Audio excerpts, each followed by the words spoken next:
ପୃଥିବୀ ପାପ ଓ ହିଂସାରେ ପୂର୍ଣ୍ଣ ହୋଇଯାଇଛି। ମୁଁ ପୃଥିବୀ ଉପରେ ଏକ ମହା ଜଳପ୍ଲାବନ ପଠାଇବି। କିନ୍ତୁ ନୋହ, ତୁମେ ଏକ ବିଶାଳ ନୌକା ତିଆରି କର। ମୁଁ ତୁମକୁ ଓ ତୁମ ପରିବାରକୁ ରକ୍ଷା କରିବି। ନୋହ ତାଙ୍କ ସମୟରେ ଧାର୍ମିକ ଓ ପରମେଶ୍ୱର ଭୀତ ମଣିଷ ଥିଲେ। ଯେଉଁଠାରେ ଲୋକେ ପରମେଶ୍ୱରଙ୍କୁ ଅବହେଳା କରୁଥିଲେ, ସେଠାରେ ନୋହ ତାଙ୍କ ଆଜ୍ଞା ପାଳନ କରୁଥିଲେ। ଗୋଟିଏ ଦିନ ପରମେଶ୍ୱରଙ୍କ ସ୍ୱର ନୋହଙ୍କ ପାଖକୁ ଆସିଲା। ପରମେଶ୍ୱର ନୋହଙ୍କୁ କହିଲେ, ପୃଥିବୀ ପାପ ଓ ହିଂସାରେ ପୂର୍ଣ୍ଣ ହୋଇଯାଇଛି। ମୁଁ ପୃଥିବୀ ଉପରେ ଏକ ମହା ଜଳପ୍ଲାବନ ପଠାଇବି। କିନ୍ତୁ ନୋହ, ତୁମେ ଏକ ବିଶାଳ ନୌକା ତିଆରି କର।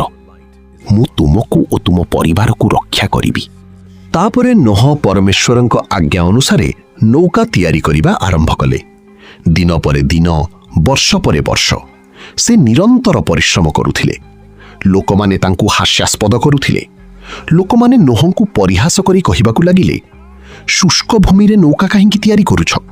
ତମେ ପାଗଳ ହୋଇଗଲାଅ। କିନ୍ତୁ ନୋହଙ୍କ ବିଶ୍ୱାସ କେବେ ଢାଳି ହୋଇନଥିଲା।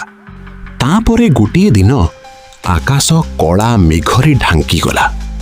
ସମଗ୍ର ପୃଥିବୀ ଉପରେ ଏକ ଅଜଣା ନୀରବତା ଛାଇଗଲା। ହଠାତ୍ ପ୍ରତ୍ୟେକ ପ୍ରକାରର ପଶୁପକ୍ଷୀ ଦୁଇ ଦୁଇ କରି ନୌକା ଭିତରକୁ ପ୍ରବେଶ କରିବାକୁ ଲାଗିଲେ।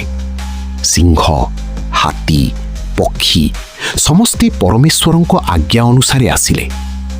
ନୋହ, ତାଙ୍କ ଭାର୍ଯ୍ୟା, ତାଙ୍କ 3 ପୁଅ ଓ ସେମାନଙ୍କର ଭାର୍ଯ୍ୟାମାନେ ମଧ୍ୟ ନୌକାରେ ପ୍ରବେଶ କଲେ। ତାପରେ ପରମେଶ୍ୱର ନୌକାର ଦ୍ୱାର ବନ୍ଦ କରିଦେଲେ।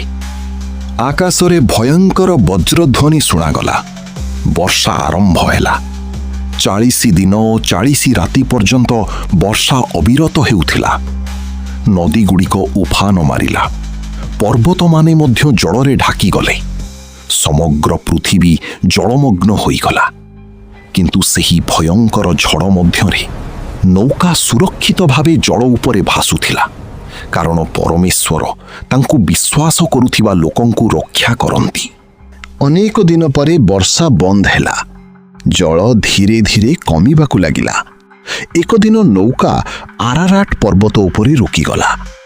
ନୋହ ଏକ ପାରାକୁ ଛାଡ଼ିଲେ। ପାରାଟି ଏକ ଜିତୁନ ପତ୍ର ନେଇ ଫେରି ଆସିଲା।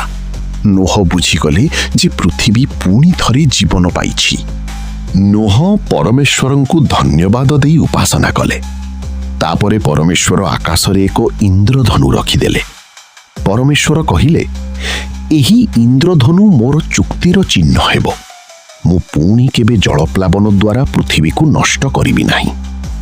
ସେହି ଇନ୍ଦ୍ରଧନୁ ପରମେଶ୍ୱରଙ୍କ କୃପା, ବିଶ୍ୱାସଯୋଗ୍ୟତା ଓ ପ୍ରତିଜ୍ଞାର ପ୍ରତୀକ ହୋଇ ରହିଲା।